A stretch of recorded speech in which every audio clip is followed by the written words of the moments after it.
everybody, and welcome back to yet another very exciting episode of the Friends Talking Fantasy podcast. With me today, as always, is my lifelong friend and co-host, Dylan.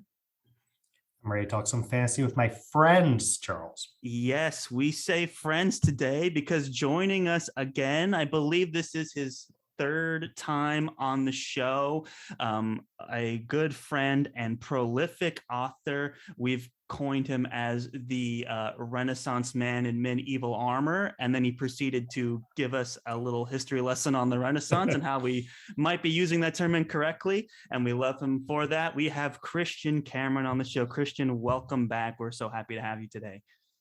Charles and Dylan, I am so happy to be here. You may know, Christian is such a prolific author that he has to have two names.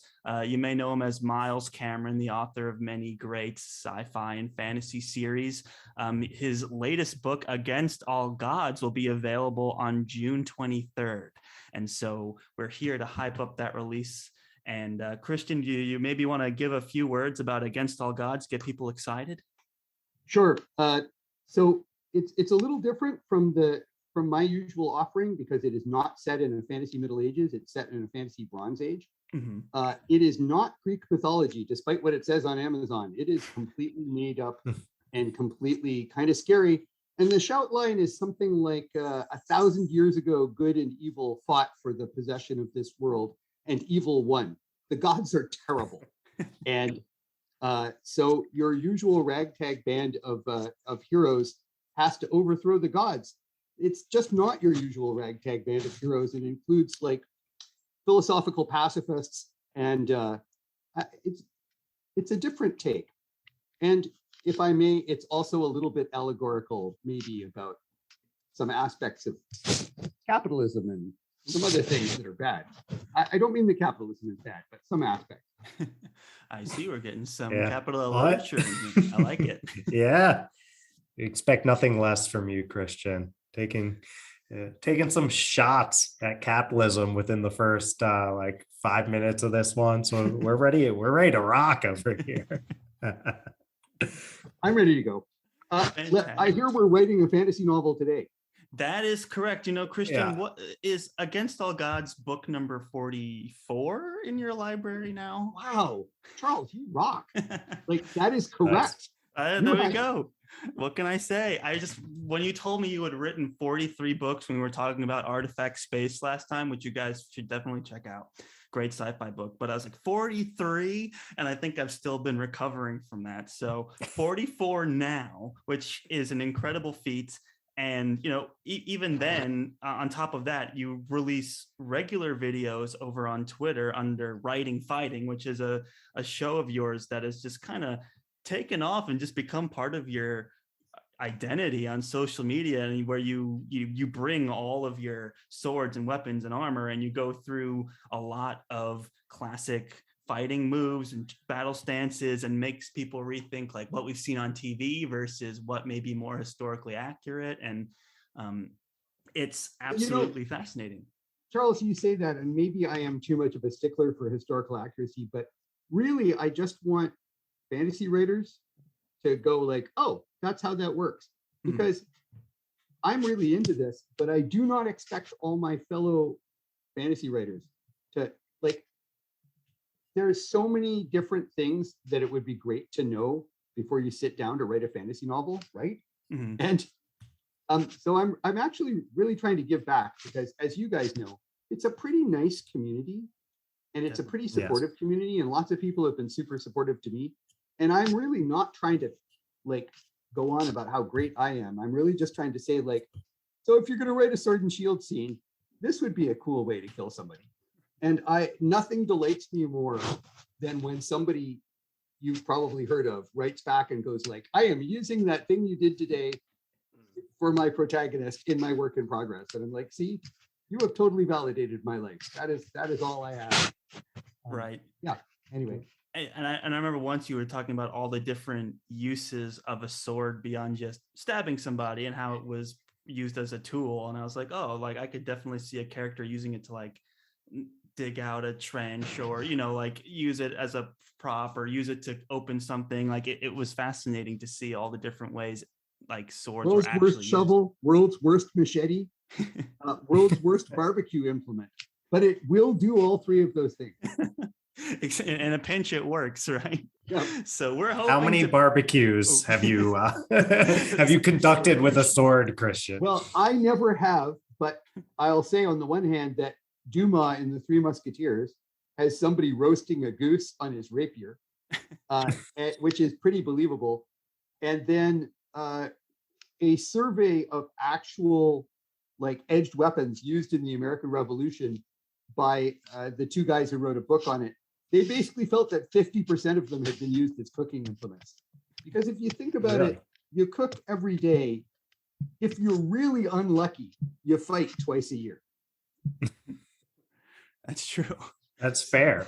Yeah. Just, you got to keep. You got to put those things to use. And you're carrying, and this is something I try and bring out when I write, you're carrying this 3 or 4 pound piece of iron on your hip for like days in the woods, you know, and like, what's it for? Aragorn, think of the Lord of the Rings, think of your bog standard, it's not bog standard, but think of your basic fantasy trope, like Rangers. What's the sword for? Like, how often do you expect to be in combat, even in Middle Earth? How many days of combat do you think that you put in?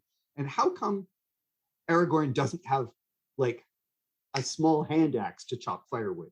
Because he does chop firewood throughout the several times while he's leading the hobbits. And I'm like, did he do that with his sword? What did he do that with? Maybe he's got one of those hobbits carrying it in his pack, or good old Bill lugging it along. Bill, exactly. Definitely Bill. And that's why I made that writing fighting about the Sayax, the Anglo-Saxon sort of sword knife, because it really is a great tool. It's really just a farmer's knife. It's not really a weapon. It's quite glorified by a certain sort of Viking reenactor world, but it's really just a big farm knife. And as recently as my own youth, looking at Amish farmers, they would have these giant knives that they'd use like to clean horses' hooves and a lot of other not very dashing and romantic things. And I'd go like, oh yeah, there it is, the big knife. You can't go wrong with a nice knife for sure. Yeah. The utility. You can never have too many knives, I've heard. It makes a good pry bar, you know, like until you break it and you're sad. Especially if it was your magic knife. Ooh, that would be sad. Man, well, we are looking to harness all of this knowledge today because we are bringing back a series, Friends Creating Fantasy is here. We are going to improvise a story, and who better to do it with than an author as prolific as Christian Cameron. So here's how it works super quickly. We're going to start off by generating a book title, completely random, and then a protagonist and an antagonist. And from there, the three of us are going to work together to create like a treatment of a story, you know, just see how far we can an go outline, verbal outline. Yeah, an outline. Yeah. And a shout line, right? Because we need to sell this to a publisher. So you need to be able to describe the whole book in 8 words. Okay, so we can give that a try. You have some practice on selling books to publishers over there, Christian. So we're gonna rely on you to give that elevator pitch. I think. Good. And if we shop it around, we shop it around. That's okay. But we'll definitely get that shout line today. So I have help. And we got a 4th member of the podcast. What's your cat's name, Christian? Maurizio. Maurizio, if you anyway, it is a fantasy reference. There's Maurizio and his dancing mice. So we have 4 minds today. I'm feeling pretty good about this.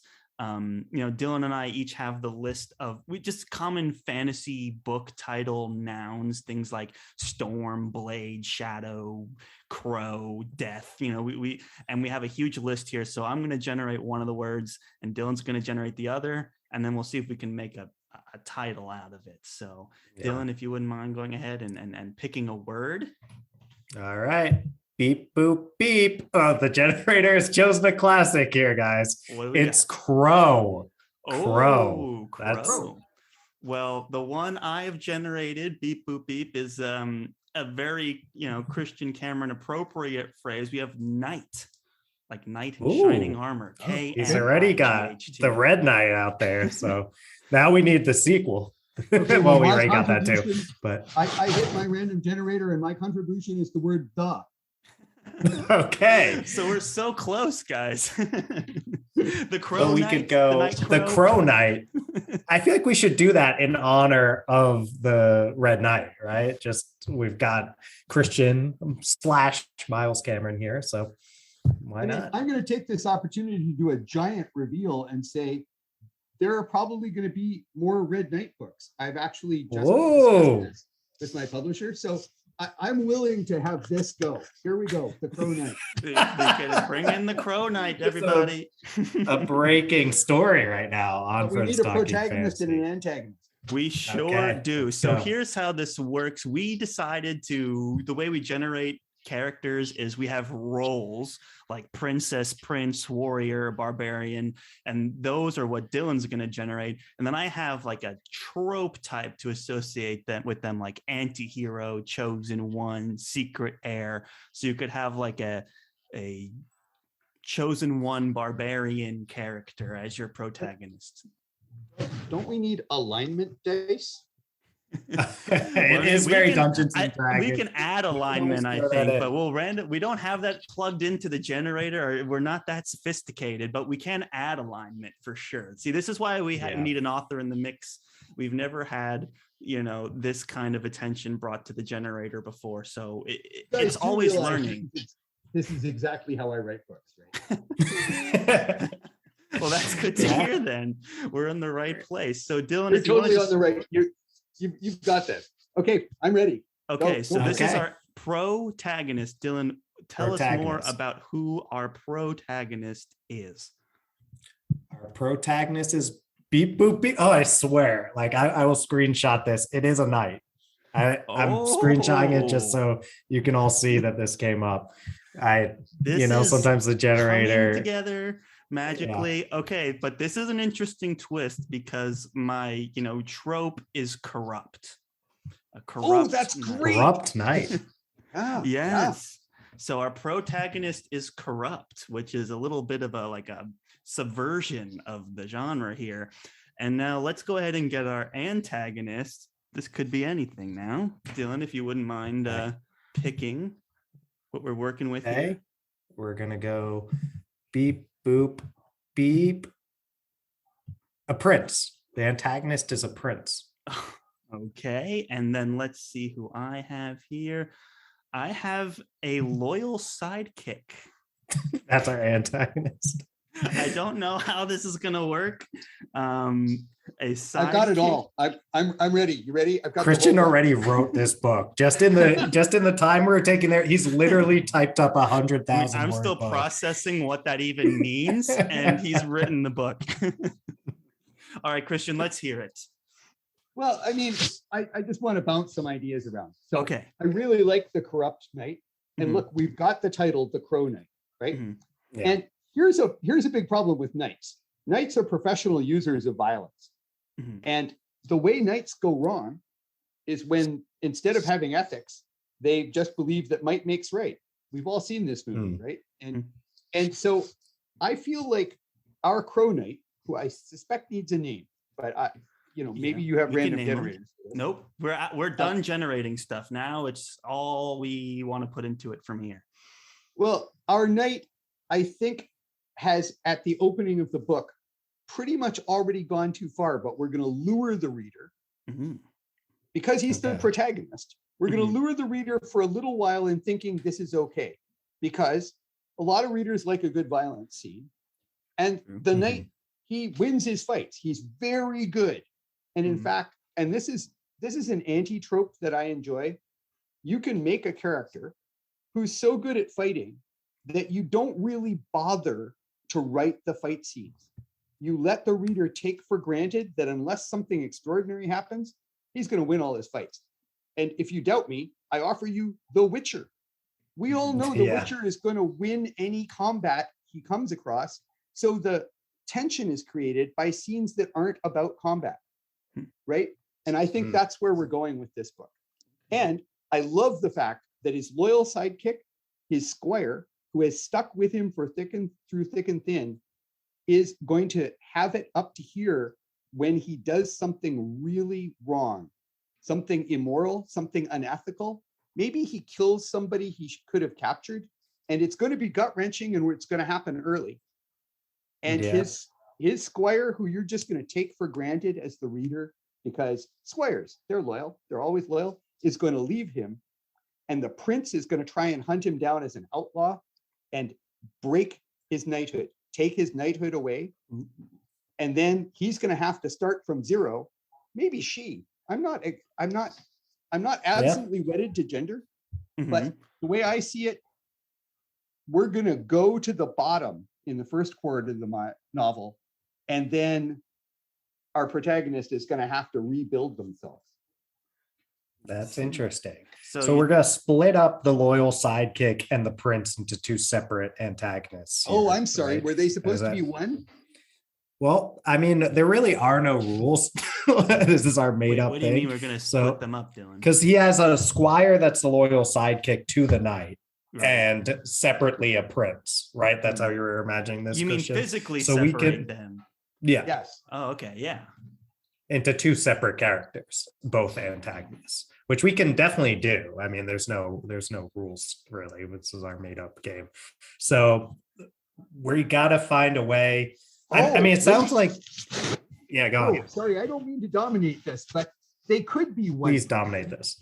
They could be one person. If, for instance, he was such a great fighter that he was the young prince's arms instructor before he went bad. And the prince has to, but see, this is a complicated book. But what's interesting to me is that the prince, by being a loyal sidekick, somehow becomes an antagonist. I think there's something interesting to that, because we have a corrupt knight who maybe did something irredeemable, and now the prince, who's just from being at this guy's side and being loyal and having this idea of him of being good, that he discovers to not be good, and by the nature of trying to change him or whatever, seek vengeance or something, makes him an antagonist in all of this. There's something there, I think.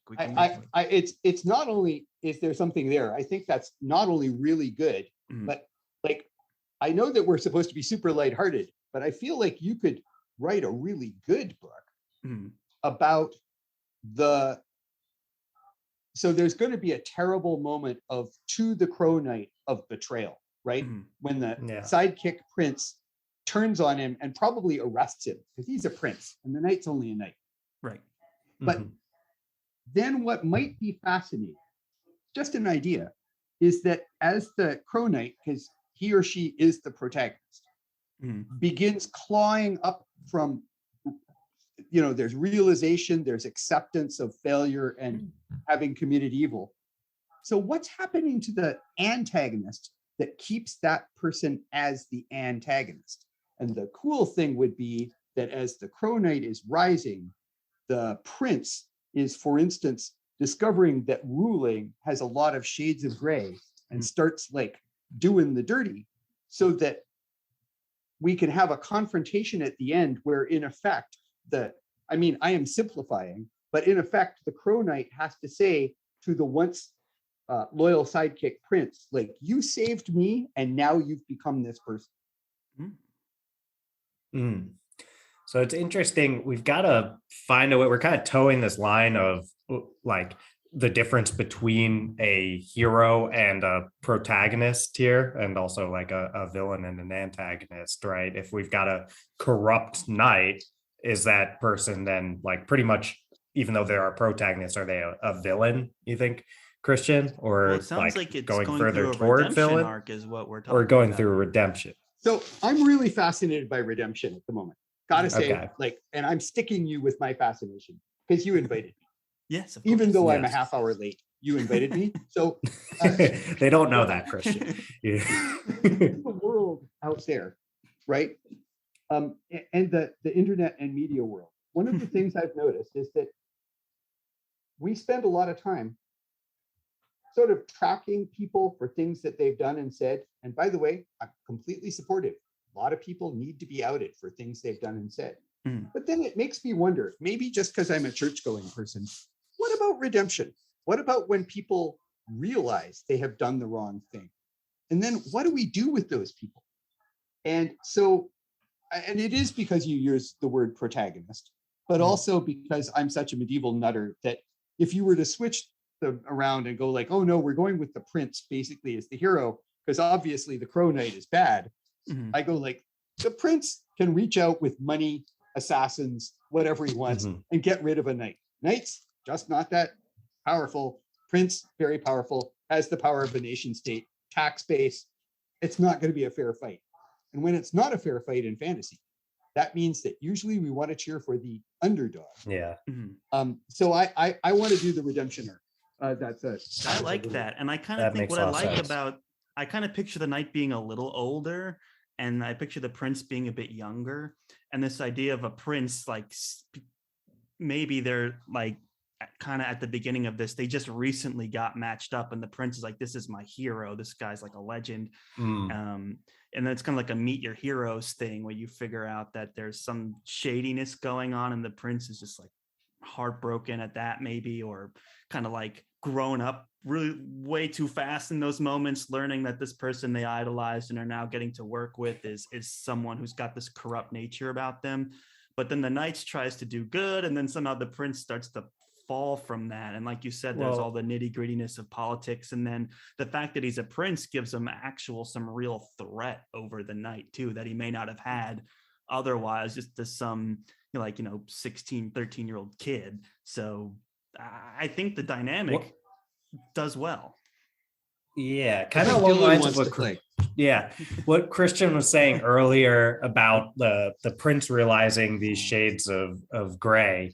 I'm thinking, what if the way that the prince takes the lessons that he's learning from the knight who's corrupt at the beginning, like the prince starts going way too Machiavellian with them, and it's almost like the prince going that far that helps the Crow Knight realize the error of their ways. That's very good. Right? That's very good. That's great. Yep. So yeah, that's how we get that redemption going. It's like, this is taking to its rightful end with that much power. That's what happens. Because the knight's never had the power to actually do these things at the level the prince is going to be. Right. That's good. Yeah. That's spicy. So honestly, this is a lovely idea. And now we just need to populate it with some other characters. Okay. So what like Christian, well, if because you've got me, I never write a book without a romance arc. And I recognize I've actually gotten some serious hate mail on this subject, and I recognize that there are people who read fantasy who don't like all that. But I have to say that I spent a great deal of my youth chasing various people of various genders for various reasons.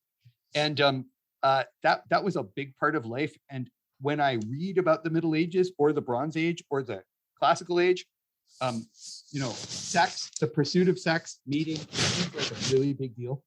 And I always think, like, once in a while I'll read a fantasy novel and I'll go, really? All this guy wants is revenge? That's like all he does for 600 pages? He just wants revenge?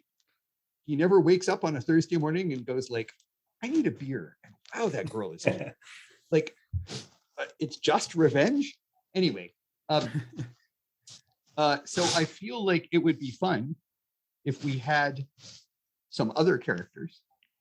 Great. And it seems to me, I have a character idea that now I'm giving away all my secrets, but I like to have a balance point. And the balance point is the person that the plot arc teeters on. And that person often isn't as important as I'm making that person sound, but it's the way in which the two characters interrelate without having to write those very painful scenes that are like Hollywood movie confrontations, where there's a lot of explication while while Iron Man and Iron Man's hero explain to each other why they hate each other. And you go like, really? Why don't you two just hit each other? So I like to have a balance point character that the antagonist and protagonist both talk to. And I don't know who that is. I'm just tossing it out there. There's someone. Is it one person that they both talk to, or is it they each have their own person? you can do that either way. Mm. My balance point is usually one person that both of them talk to. Okay. Well, if we really want to get some hate mail here, Christian, we could go love triangle. And that that third person is the person that they both talk to. I know people hate love triangles, so I don't know if we want to go there, but you know, that could be very satisfying, especially if so. I'm going with what I've heard so far. I really like Charles' idea that the fallen knight is older. So let's play a historical reality that won't be popular in fantasy and say that before the fall, the knight is being granted a wife, because sorry, but that's how it often works, probably by the prince. But let's say it never actually comes off. They meet, it's promised, and then it's taken away because the Crow Knight is going to fall, right? It's going to be unknighted or something. We haven't really settled that. But how about if the prince decides he wants, I'm assuming these two are male. Like we could assume they were both female. I'm staying very standard 1980s here. Like I can go either way. And as far as I'm concerned, everybody involved could be same sex, because I am really trying to move away from standards. But if we're staying on standards, I would say, how about a young woman who all her life has just been a prize? She's going to be handed to this killer who's older than her.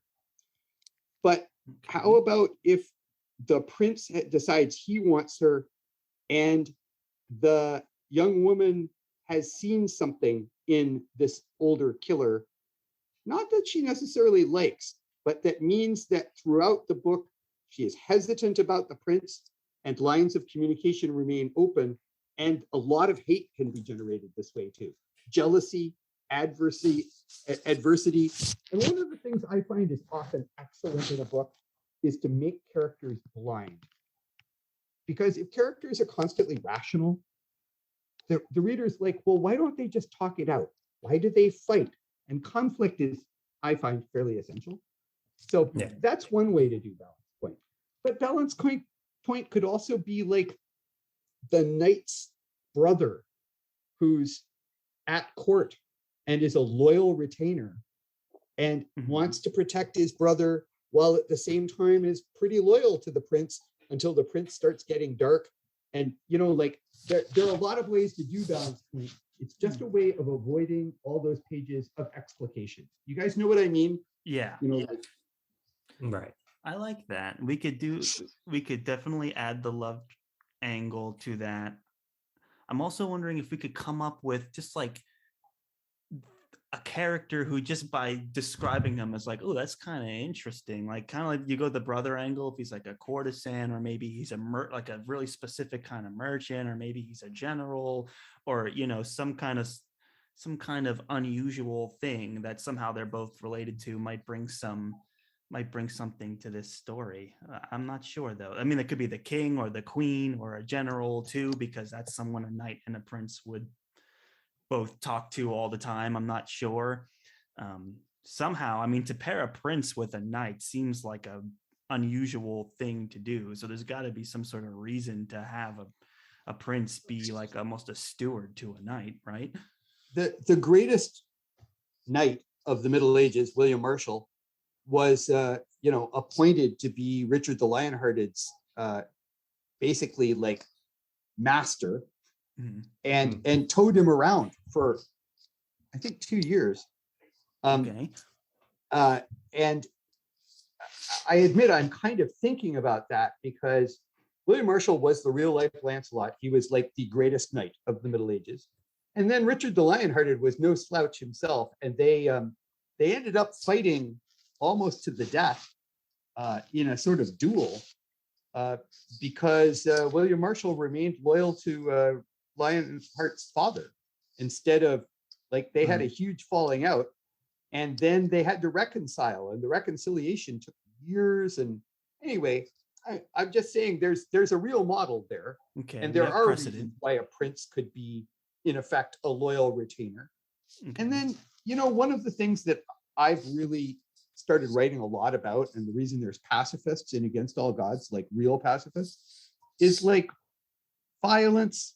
It's really not that great. We all get used to it in fantasy. Epic fantasy is just laced with violence. Mhm. But I think we're talking about a fairly quality book here, with some hard character writing.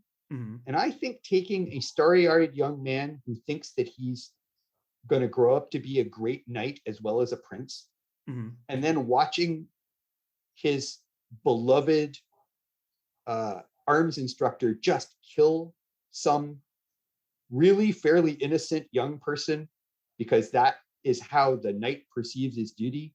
Mhm. And I already, the moment you guys said the Crow Knight, I have this picture, because it was said of a particular Italian knight that he had killed more people than the plague. And that wasn't meant as a compliment. And I immediately thought, like, they call him the Crow Knight because they say that crows follow him wherever he goes. Ooh. And Yeah. that's a pretty dark repute, right? That's not like Very. really a compliment. And seeing his hero, just because the truth that I always try and show in writing fighting is that when the real killer faces you, he just kills you. It's not even fun. It's just like bang, oh. Yeah. Right. And one of those fights where the prince is like, couldn't you have like wounded him or kicked him in the knee? Mhm. And the Crow Knight says, like, that's a waste of energy and it endangers me. I just killed him. And the Yeah. prince is kind of like, that is the most, that guy is dead. Like, think about how we all feel. And I feel this way. I hope you feel this way. Like, I don't like to kill a squirrel. Right. Here I am doing writing Yeah. fighting. Like, I don't like killing animals. And when this notorious killer right here, We're Like, good. oh. Maurizio, let me, did I get the name right? Maurizio and his sister, they are hardened killers. They'll just kill anything that comes under their blood. And Give you my some daughter rats and I every are- once in a while as a present. My daughter and I are like, oh, we should make them wear collars. Oh, anyway, I'm being too long-winded. I'm just saying, like, I think you can have a great scene of utter revulsion at this Sure. violence, Yeah. and yet have the prince later start using like assassins and poisons, and like he doesn't want to face up to the deed himself, but he's decided it needs to be done. Yeah. I'm just talking this out. No, I think that's Right. great. I love this idea of the prince when he's first finds out that he's going to like be paired with this rock star of a knight, and that he has the potential, like you said, to be a great knight and a prince. So he's all optimism. And then that phrase, crows follow him wherever he goes, he uses that to like get pumped up, and he's telling everyone that like he's proud of it and he thinks it's super cool. And then he sees bloodshed for the first time, and it's like, oh wait, this might not be as cool as I thought, you know. And then he's kind of getting disenchanted by the whole thing. I think that's great. And then, like you said, he becomes a villain, and instead of, like, what would he do? Someone who's kind of takes offense to all this direct violence, like resulting to assassinations and poisons. It's like hypocritical, and I think he needs to kind of see that for himself too. It's like, well, you're doing the same thing, and somehow they kind of collide in that way. It's a really interesting conflict. Yeah. I think we got a good one here. And I want to go back to my balance point character. Mhm. I love the love triangle, so I'm not sacrificing that. But the brother as a merchant, and maybe as somebody who is like important at court because he's a treasurer or he does money, so that he's like in on how the prince is going with his clandestine use of violence. Mhm. And maybe increasingly disgusted, or maybe it's just really expensive. And also, I love playing with social aspects. As you guys know, I love playing with social class, because most of us Yeah. North Americans, we don't have to deal with that crap. But it is an authentic way to deal with some real world issues. Today we have racism instead of heavy social class. But I think that having the Crow Knight and his brother not be from the noble class gives us some real traction in some different ways. anyway, I'm excited, man. When do we start writing? And like, how are we going to divide this up? Are each of us going to write a chapter? That's a good question. Uh, I think we need that shout line, and then we can put a little treatment together. Then we start shopping it around, knocking on all the doors of all these publishers. Something I've been thinking about, though, I'll leave it to Christian to do something better with this than I could think of. But the crows following him wherever he goes, what a group of crows is called is a murder. So there's something you could do a little bit poetic, I think, with like murder follows him wherever he goes, and that's why they call him the Crow Knight. I don't know. I'm not quite there yet with it, but no, but that's something there. And also, do you guys know the song? I'm being very Canadian here. The Witch of the Westmere. No. It's based on a poem. I think it's called Twa Corbies. It's Scottish for two crows, and these two crows are having a discussion about how basically how this young knight is dead and they're going to eat his eyes. It's really a great song. We'll check it out. Ken Rogers, Canada, check it out. But there's so much you could do with crows, and I do like the crow murder tie-in. Mm-hmm. Yeah. Oh, okay. Yeah, I'm looking at the lyrics of the song right now. Okay, I'm with you. And this talks about a knight and stuff too. Nice. So I'm going to put a question to you guys because I've done all the talking so far. I feel like I'm doing too much lifting. So what do you guys like best in a fantasy novel? And I think we're in epic fantasy here. I think we are. So when you're reading, what is it that just makes you go like, oh, I really love this? Dylan? Well, for me, it's always been complex and morally gray characters, which I feel. So we love Joe Abercrombie over here, so that's a big one. I think that if you can find a way to make it character focused while still giving us those epic moments, it compounds everything. And I just love the complication, and I do think this lends itself really well to it, just by what the generator has given us, where our antagonist is a loyal sidekick and our protagonist is corrupt. So I think this has a lot of the pieces that I'd be personally looking for in epic fantasy. That's well said, Dylan. I agree. Characterization is a priority for sure. The other one for me that I love is like a good development of a theme. So whatever that theme is, just like if we're able to explore it in many different ways. Some of my favorite authors do that, where they just take this one idea, whether it's like innocence or growing up or depression or artistic integrity, whatever it is, and just kind of exploring that in depth, and kind of focusing in on that. I know a lot of epic fiction likes to be like, here's my whole world and all these different factions and who's loyal to who and who fights who. But it's like, yeah, but what is this about? What's the theme? So between characterization and theme, I think those are the two things that really, between the two of us, praise. I think we've got Dylan's characterization. Mm-hmm. I think we do. I think, although Dylan, you just gave me another idea, but I'm going to hold on to it for a moment. But what's our theme? That's just a good question. It's like, so there's something with like this idea we're getting at, that it's not as bad when the knight is doing these things at a like lower level, or at least it seems not as bad. But when you take it to this like prince level mass murder rather than just like one guy in the field, you realize how bad something is. It's almost like when you think of like how on individual level it seems unimportant to, let's say, vote, right, or to go vegetarian or whatever, like something that if everyone did this one thing, it'd be actually make a huge difference, but you as an individual feel like you don't make much of a difference. Like how many animal lives would I save by going vegetarian? Seems like it's a drop in a barrel, but a bunch of drops is how you fill up a barrel. So it's like something along the lines of this knight realizing like he's got to change his ways. Like if you got to play your own role, even though it seems like a small one. Something like that comes to mind. So what I'm hearing you say is that killing is murder. Basically, I'm thinking there's something about violence here that we could say, There's but I think that's super fun. It's just that, and honest to God, I was talking to my fabulous editor about a year ago about this. And it's not that, I do writing fighting. I love talking about fighting, but I have some severe moral reservations about, honestly, the whole way we do fantasy. And it's very violence based.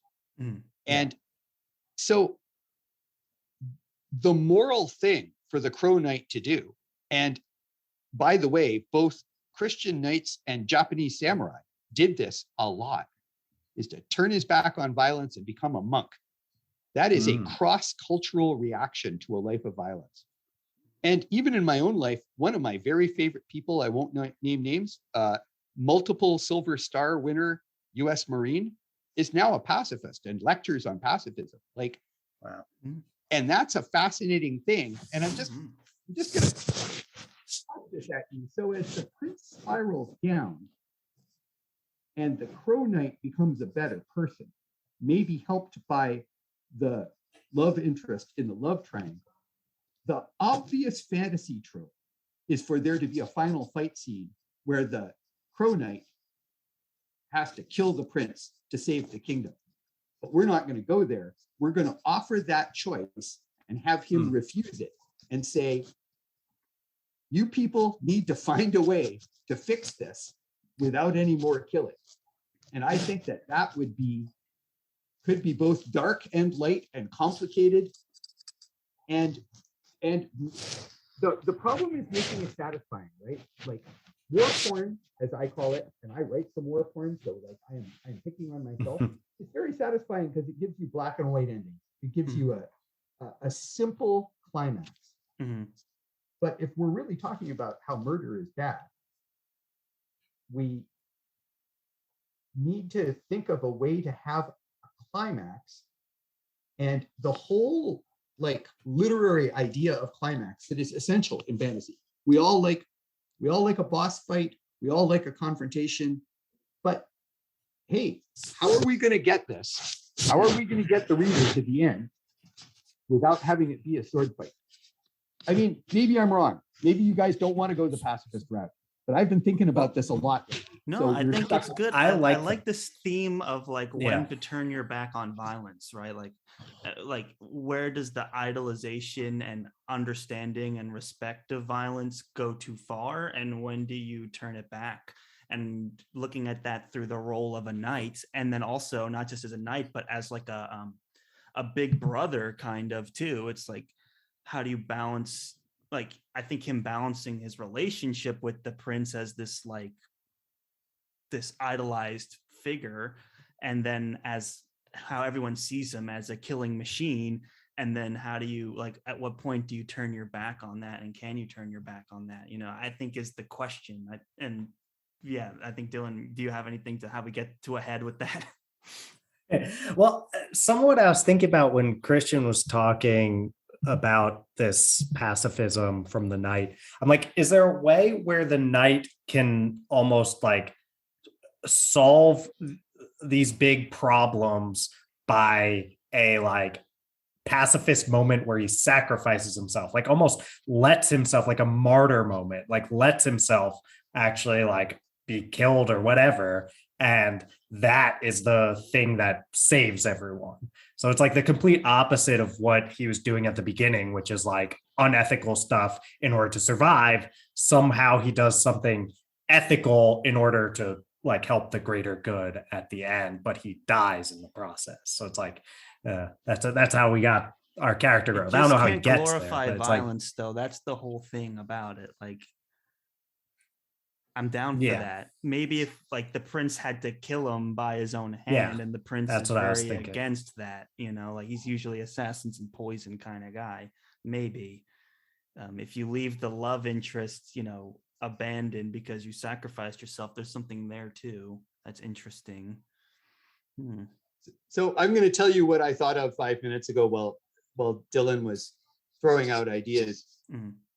My favorite fantasy movie of all time, Princess Bride.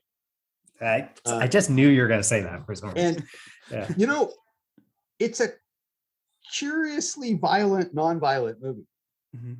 It's pretty lighthearted, but it has something to offer us at the end, because the protagonist is lying on a bed, unable to fight. But he convinces the prince that he's in enormous danger. And of course, the prince is a coward. And I'm not sure we want our antagonist prince to be a coward. But I think that presenting, and I also like fooling the reader. I like offering the reader the expected norm and then defying it. Mhm. So it seems to me that we can get somewhere by setting the reader up to believe, and I'm sort of picking a little from each of you, that we're going to have a climactic fight scene, or maybe a climactic sacrifice scene. Because Okay. I actually like, I like both of those, but instead, I think we have to have written the entire book so that instead we have a climactic philosophical conversation. Now, That's interesting.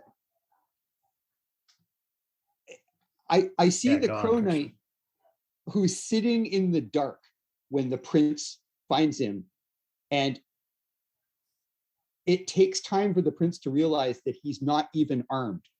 He's not wearing armor. He doesn't have a sword. And like these things just keep having to be driven home, while the reader maybe is going like, but he's going to fight him, right? No, but he's going to fight him. I don't know. It's very hard, I know, because Against All Gods has one of these scenes to write a climactic, epic moment of pacifism. And that is all about character. It's got to all be character driven, because you're not going to have the crutch of that violence. Sorry, I'm making this so serious. We could go a much lighter route. I apologize. But I like the idea of epic pacifism. You know, like what Epic is epic pacifism?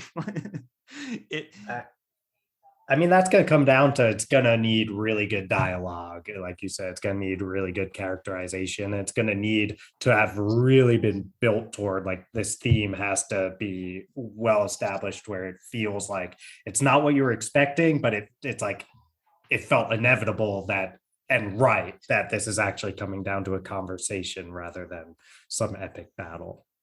And then if you wanted to play it this way, that could not be the end. What the prince could do is just have him murdered. Because we live in the Donald Trump era, and we know that actually crappy leaders don't really care.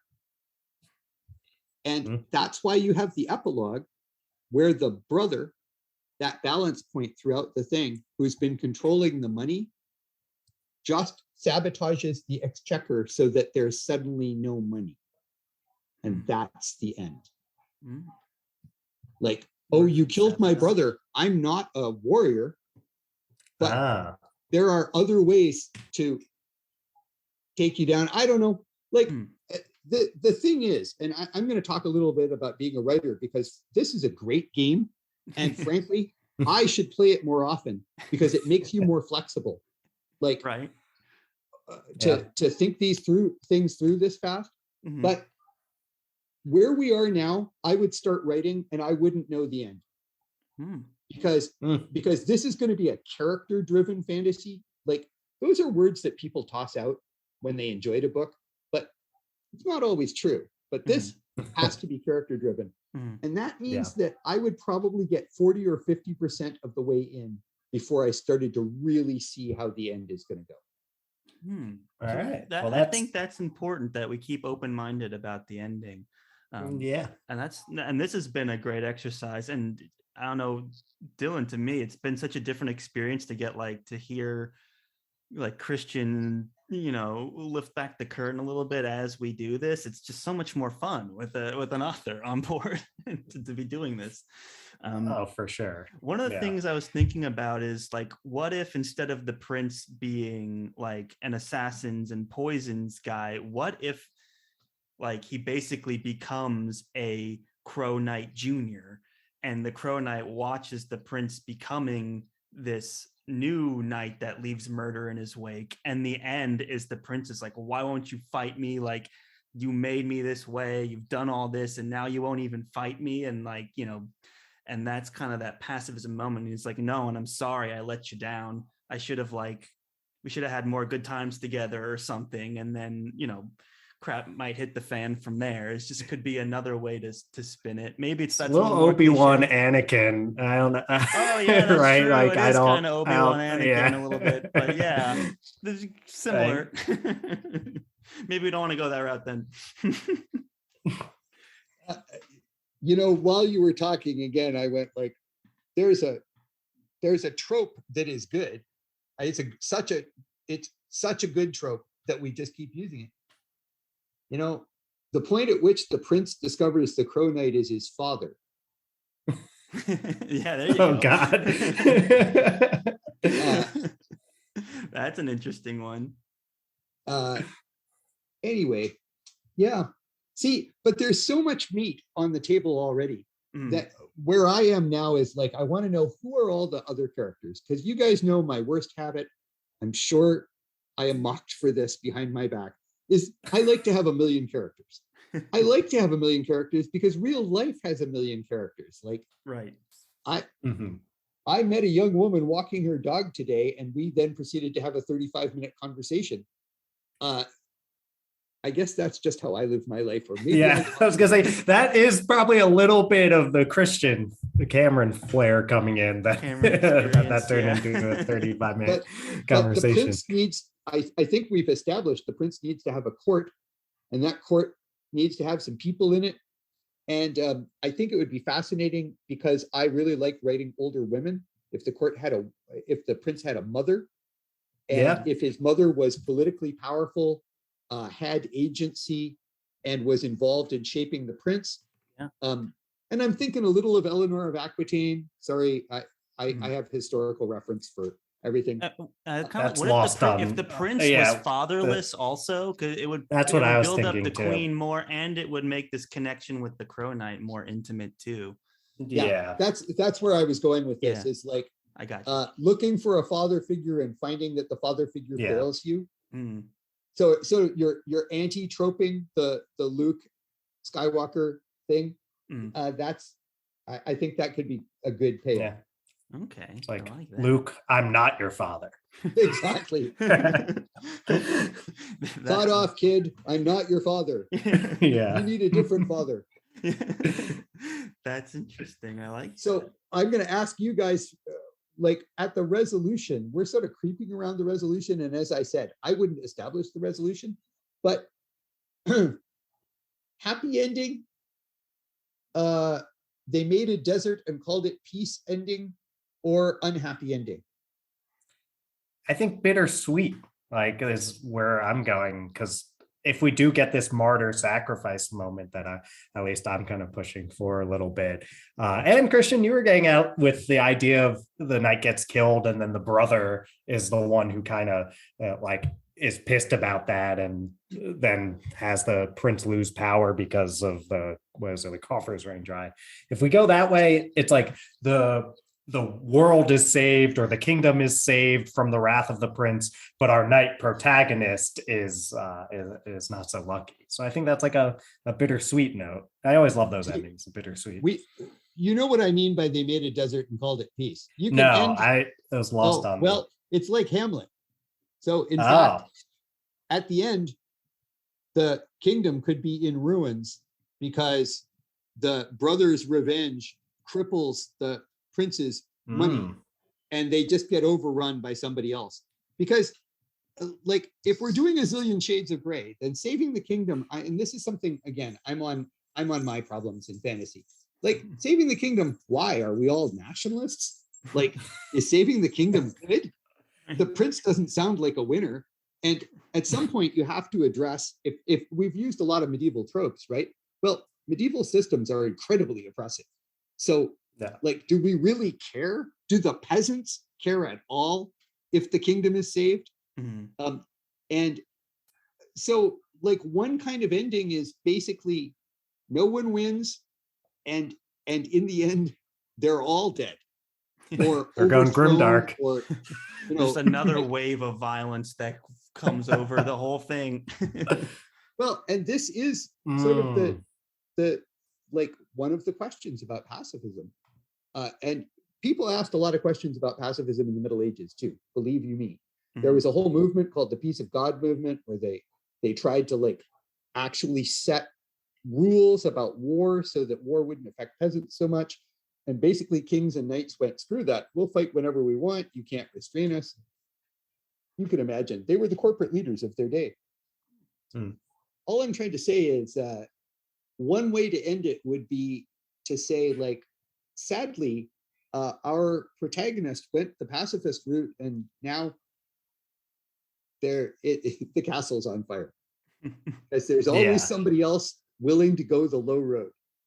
Yeah. And there's something with this idea of kind of like, if we do go completely grimdark with that ending, for Charles's big theme about violence, it's like violence begets violence, like, and rather than make a point about and pacifism is the way to go, we just make a point about and that much violence, once it gets rolling like that, there's no stopping it, even with that level of pacifism.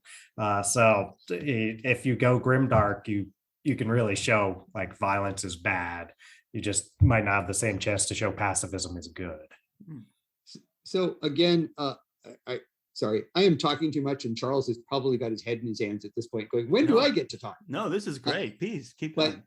But I do love what I call the James Bond opener, where you show your character at his best. And it's like the mission that works, the sword fight that's perfect, whatever. It's a great way to introduce, and also because we have trained a generation of readers on Marvel movies and James Bond movies, everybody sort of, it's just a good opening. So here's a little, I think it's a clever anti-trope. So you open with the Crow Knight, and I'm not sure exactly what happens in this scene, but he's got the prince. The prince is his sort of like brand new sidekick, trainee, whatever. There's details to be filled out here. And the Crow Knight is brilliant, probably kills a bunch of people. The prince is disgusted.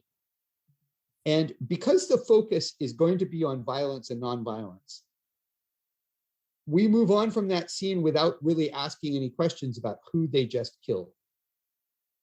Yeah. Until the end, when the sons, sisters, daughters, whatever, because this is how violence works.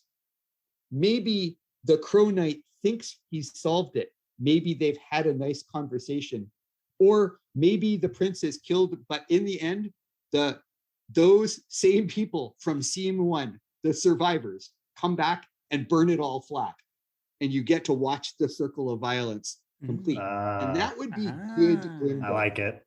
That's good. That's good. It's a seemingly like heroic feat of violence turns out to be this, doom in the end kind of thing. I like that. Like it's like a throwaway fight scene against orcs. And we know orcs are bad and dumb, and they're just there to be killed. Right. But maybe not. They have orc families, orc hopes, and orc dreams. You just take those all away. It's like now the baby orc grows up without an orc father, and who knows? What kind of dreams do orcs have? what do they want to accomplish with their lives? Pillaging, food. There's a fabulous book by a guy who wrote a lot of great novels, George MacDonald Fraser. Also did a bunch of screenplays, did The Three Musketeers with Michael York. But anyway, but he wrote a nonfiction book called The Steel Bonnets about the Scottish borders in the 15th and 16th century. And it's all about how, like, if you leave one person from that other clan alive in your massacre, his mom dedicates her entire life to bringing him up to come find you and kill you 26 years later. That's just, and it goes on. And in his last chapter, remember, I used to teach counterterrorism. In his last chapter, he uses the Nixons and the Johnsons in 16th century Scotland as a sort of example to talk about Hamas and Israel in the modern world. It's like, you kill one of ours, we kill one of yours. You kill 3 of ours, we kill 9 of yours. This is the cycle of violence. Yeah. Right. And I have been thinking of writing a fantasy novel along those lines, where it seems heroic at first, and then even the reader, even the grimdark reader, begins to tire of it and go like, oh God, like you left the one teenage girl alive and she's going to come back and kill everyone in the end. And that doesn't make her more heroic. No. So I feel like that could be very satisfying as a denouement, even though it's not a happy ending.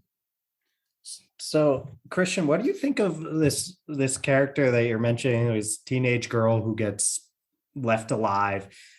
Could she be another point of view character and almost this like ticking time bomb that she's going to confront because I want her to come out of nowhere.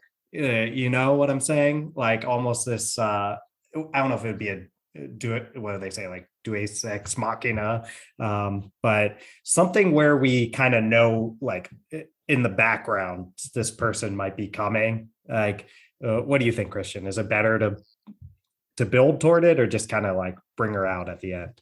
Yeah, Dylan, I was thinking very much the same thing, and I don't have an answer, and that's why I would start writing.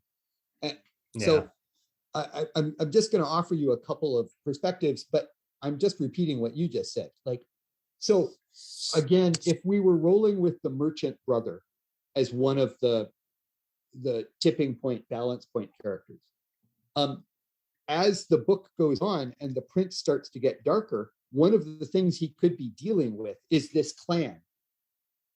And they just keep raiding sheep or whatever. And it could be pinpricks at first and growing, and yet always off camera so that the reader can continue to dismiss it as just like, oh, it's just that's only there so that we could have that scene about money in court.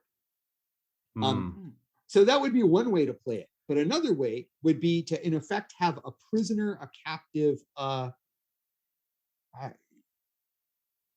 from one of these horrible violent scenes. And I like a young woman, but it could be a young man. And, hostages were a big part of medieval courts. You drag them to your court and you keep the family honest by keeping Eliza around. You don't openly say, like, we can do horrible things to her if you guys twitch a way we don't like, but that is the clear message. And that would be fun if she then became a character who appeared to be passively accepting sort of Stockholm syndroming. And yet, and again, this would take good writing, you start to drop little hints that she is doing shit of her own. Yeah, and there's something interesting there because she's essentially been pacifist the whole time, and then gets her one moment of violence at the end, which is like the opposite of all the other characters. It's kind of interesting because she's like a prisoner, she's helpless, so she's like Stockholm syndrome playing along, surviving, and then she gets her moment to like do something about it. And and it's almost you're playing with kind of like a Sansa type character there, right? Like that's what happens to Sansa at one point in Game of Thrones, is she's being held by the Lannister. I don't know if this is spoiling something. Come on, it's a fantasy podcast. We're talking Game of Thrones. So like she's got that point where she's in over her head. She's basically being a hostage while the North under Robb Stark is fighting against the Lannisters. And you could do something like you could twist the expectations with a character like that based on what happened, what people know happens with Sansa. I mean, what if hostage girl is the active conversationalist pushing the prince down the garden path to his own destruction? It could be taking him out from the inside. And what if we could almost have her be like a mastermind here, right? Like getting captured and all of that was all part of her plan. It's like, or like a Lady revealed Macbeth at the kind end of thing, just whispering in his ear the whole time, just trying to get him to do stuff. I kind of liked when you had brought up, Christian, this like religious aspect of their, like we could bring in a religious character or a religious sect. Maybe they take this person in as like a refugee or something, and maybe they have these like pacifist, nonviolent teachings, but then maybe the prince is involved with this religion somehow, and then you have this character like who's there whether she's like waiting on him or is whatever a refugee does, and is able to talk to him. And it's kind of an interesting perspective to have. Maybe I'm throwing that out there. I'm about to be completely tangential. I'm not even on our book, but in Iranian history, in Persia, this is a little gut wrenching. I don't know how far to go on the podcast, but one of the dynasties basically captured the entire male population of the ruling dynasty and killed them all except one 12-year-old boy who they emasculated and turned into a sex slave. Oh my And God. Wow. 37 years of planning later, he killed them all. Wow. And again, I have read his story several times. He ended up as a great Khan. He couldn't grow a beard, and his like great nephew became Khan after him. And the point I'm trying to get to, because he couldn't have kids, is every time I read that story in Persian history, I go like, okay, Grimdark, I'll show you Grimdark. Yeah. Like, Yeah. That 37 is... years as a male sex slave while you carefully plot the destruction of the entire order that overthrew your family. That's dark. Anyway, I possibly too graphic, but I always remember that story because when you say mastermind, my problem always with the mastermind is, for instance, so a young noblewoman is going to let herself be captured. I immediately go like, no, she isn't. No, because the consequences could be horrific. So Yeah. like, no, a young noblewoman who thinks she's a mastermind and completely screws up and gets captured, that's more fun. And anyway, it's a good idea though. And I think that I do like that. We could go there if we're ready to get, because I think there's something that's just both shocking but also gripping about that as a like another character in this whole cast of characters, right? And maybe the Crow Knight kills all these dudes except for one. This poor guy, gets either we lift the whole story and say, he becomes a sex slave, or maybe he becomes something else, who knows. But that's interesting because it's shocking and it's an inciting incident, but it also starts this character off on a whole journey to go along with our protagonist and antagonist that could all come at a head at the end. I can tell you a way that it could all go really dark, but I'm not sure that the podcast is the right place. I sometimes have a very dark mind. But well, I think we're in a spot now, we've really fleshed out a lot of this. Do we just need a way do we need just like our final, like our sell line, our pitch, so that we can shop this around and then let inspiration strike as we write? I think, are we there yet? What do we need to make any other decisions, Christian? I don't, you're asking me like I'm an expert. You've written a few books, I think, right, Christian? 44. I think you are an expert. This is your game, but as I said probably 15 minutes ago, like I would start writing at this point. I'd flesh it out, but we do need a shout line because somewhere there's an editor who, or an agent. Like I have an agent, but we're probably going to need a new agent for this. Although I also have to say, like, as a sell, we came up with this idea in 45 minutes on a podcast. It's actually not the worst sell. And because you've recorded this, it could be fascinating for people to read the novel that eventuated, but like people listen to the pod anyway. And I am kind of tempted to write a short story based on the Crow Knight. It's all yours, Christian. You're being attacked by a violent beast over there, Christian. Yeah, we have violence problems right here in this house. Christian did choose pacifism there when being attacked by a cat. So yeah, I did because I love the cat and I don't want the cat to suffer, so I moved him. Anyway, we need a shout line, and I think that's a good place to end. Yes. when I write shout lines, I generally reference massively comprehensible pop culture. Lord of the Rings, Marvel movies, Life of Pi, stuff that editors and marketing people at a marketing meeting can immediately go, oh, I get that. It's going to be like Iron Man. Cool. Right. Good. What if we picked something like The Princess Bride, which has come up a few times, and then we pick something that's like super like intense, you know? It's like Well, right there, Grimdark Princess Bride is Right. not a bad sell. Right. That's kind of what I was pretty thinking. good. Like Princess Bride meets Witcher Meets First Law. meets First Law. Yeah.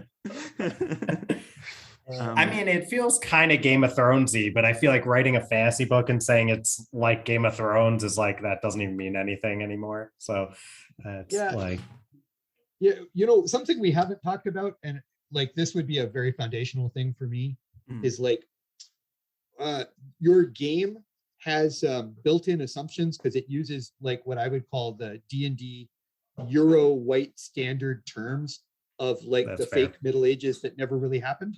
And I call that D&D normal, like Dungeons and Dragons normal, right? But, you know, I brought up Persia, and Princess Bride is Dungeons and Dragons normal. It literally is. It's like right in the heart of Dungeons and Dragons normal. But this doesn't have to be Euro Dungeons and Dragons normal. And now that we've fleshed it out, it could be, and by the way, we have very little magic in this story, I noticed. That's true. Like, that's true. And we don't even necessarily have a magic user. And I do like magic. So that, anyway, that's for another podcast. But in the shout line, I'm not sure that like Grimdark Princess Bride set in medieval Persia is not a bad shout line, or Aladdin meets Grimdark Princess Bride wouldn't necessarily be the worst. Okay. Come on, guys! I'm oh yeah. Yeah, I like it. I like it. Something like, you know, it's. I mean, I do like the idea of kind of, because like you said, it is D&D normal of kind of transposing, right? It could be a sultan, right? Instead of like, what would that be? The equivalent of like a king or something. We don't need to do the typical medieval thing. And it's, a lot of people are kind of feeling bored of that time period, that non-existent time period. But yeah, shout line. I mean, is Princess Bride like Grimdark Princess Bride meets Aladdin or something? I'm trying to think of other Persian stuff. Like, is that not? I think that's pretty good, right? I think we're in a very good spot, especially for draft one of basically Grimdark Princess Bride set in medieval Persia. You know, that is a compelling line, especially when you add that based on a 45-minute improv session on a podcast. Yep. Veteran author and writing fighting star Christian Cameron, as well as two bozos. It's on the front. It's going to be Miles Cameron in very big font, and then it's going to be like an ampersand, and it's like Charles McLaughlin. You guys have your marketing all wrong. You're not getting. I have to tell you that you're in the generation that loves irony. So I think three bozos is the author line. Yeah, three RR bozos. And even better if I call a friend of mine and find out what the Islamic Persian for three bozos is, because it'll be a really cool sounding name. Now we're probably. Yeah. Well, I think we've got the bones here of a pretty interesting tale, actually. And the generator was more coherent than I was expecting it to be, which is also wonderful. And I put a screenshot of Night in our chat on Twitter. So just so everyone saw it. I really need to get this generator from you guys, because the next time I'm stuck, like although honestly, have you guys played this with other authors? We've done it with Levi Jacobs, who is a Spiffbo finalist. So you're a second author that we've Well, do it. it's Before just it was great. just me and Charles. Authors need this. So I've said this before. I love running role-playing games. Yeah. Dungeons and Dragons. It's not really Dungeons and anyway, whatever. But one of the reasons I love it is because it makes you think this fast. Right. And here's what I'd say again from like a modern day, marketing yourself as an author, marketing hat here. What better way to know you, what better way to sell Against All Gods than to watch the writing process unfold and learn about you just as a creative mind and as an author and the way you approach writing. I would say if anyone was entertained or impressed by this, then they absolutely have to check out some of your work at this point. To me, that was the most fascinating thing, getting to do it first with Levi and now with you, is like we get to see some of the authors shine through, and like Dylan and I were like, let's just let Christian talk as much as we can because we want him to add as much as he can to this. So that whole process to me is just as fascinating as any kind of random story that we generated, which just happens to be also very promising as well. But just to hear your process, now I want to see John Gwynn, Joe Abercrombie. Let's see, who else do I want to see? We did have Joe on, but I don't know if he'd quite come on for Friends Creating Fantasy. Yeah, we know, Christian, we know you're up for anything as silly as possible, but yeah, I am. It's probably sad. No, that's why we love you. The great thing about writing so fast is that I have the time to do this. This was super good. And Charles, I really appreciate how you threw in a final plug for Against All Gods there. Of course. Because, I June 23rd. I desperately need any publicity that I can get. So I'll take it. And well, really, we have a sequel coming for Artifact Space, right? That's what I was seeing on Twitter. Say that again. Do we have a sequel coming for Artifact Space? I feel like. Let's say I have a verbal agreement with Galance that we will have a sequel. It's going to be a while because they want me to write the whole Against All Gods series. Okay. But then I'll say I've got 2 of those books in the can, so I only have to write 1 more, and then I'll write Deep Black. Okay. Yeah, because we know it was kind of up for when we had you on to talk about Artifact Space. We know it was kind of unsure, even though Artifact Space was bringing in like all these 5-star ratings and everyone was raving about it. And it's done really well. And I think that I'm probably saying something that'll get me in trouble at Galance, but I think Galance was trying to tell me that I am a fantasy author and they want me to keep doing my job as a fantasy author, and that my life as a science fiction author is a part-time job at McDonald's on Thursday afternoons. And they're not like that. That's you're not moonlighting. I'm positive someone will call me, or large men in dark uniforms will appear at my door now and say, they're not listening deep into our episodes. we're at the tail end. They didn't make it this far, Christian. That's right. Who's listening? Exactly. Yeah, maybe some publishers' ears might perk up at this, but no, I doubt it. You're safe. But yeah, if you've made it to the end of this, if you've been entertained, Against All Gods available June 23rd. Don't miss it. And, like I said, there's 43 other books you can also check out by Christian Cameron, written as Miles Cameron. So be sure to check that out and go to his Twitter and watch Writing Fighting. Make sure you follow him so you get those videos. Yeah. They're Phokion 1, Phokion 1. Right? I get that. I did off the top of my head, but I think I got it. I love you guys. You actually know who I am. Oh, of course.